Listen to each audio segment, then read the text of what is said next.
સુરતના એક્ટિવિસ્ટ અને એડવોકેટ મેહુલ બોગરા પર ફરી એકવાર હુમલો થયાની ઘટના બની છે। એડવોકેટ મેહુલ બોગરાએ એક પોલીસ લખેલી ગાડીને અટકાવી હતી, જેમાં કાળા કાચ કેમ રાખ્યા છે અને આગળ પોલીસે લખેલી પ્લેટ કેમ રાખી છે તેવો સવાલ પૂછતા ભાઈને લાગી આવ્યું હતું। સુરતના એક્ટિવિસ્ટ અને એડવોકેટ મેહુલ બોગરા પર ફરી એકવાર હુમલો થયો છે। સુરતમાં એડવોકેટ મેહુલ બોગરાએ એક પોલીસ લખેલી ગાડીને અટકાવી હતી, જેમાં કાળા કાચ કેમ રાખ્યા છે અને આગળ પોલીસ લખેલી પ્લેટ કેમ રાખી છે તેવો સવાલ પૂછતા ભાઈને લાગી આવ્યું હતું, જેના પગલે ગાડી ચાલક અને મેહુલ બોગરા વચ્ચે ચકમક જરી હતી। સમગ્ર મામલો પોલીસ સ્ટેશન પહોંચ્યો હતો। મેહુલ બોગરાને પોલીસ સ્ટેશન લઈ જવાયા હતા, જ્યાં તેના પર પોલીસની હાજરીમાં હુમલાનો પ્રયાસ થયો હતો।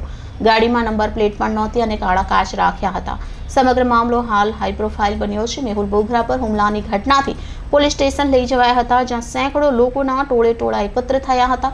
સમગ્ર મામલો હાલ હાઈ પ્રોફાઇલ બન્યો છે। જોકે સમગ્ર મામલે કોઈ આધિકારિક સ્પષ્ટતા આવી નથી।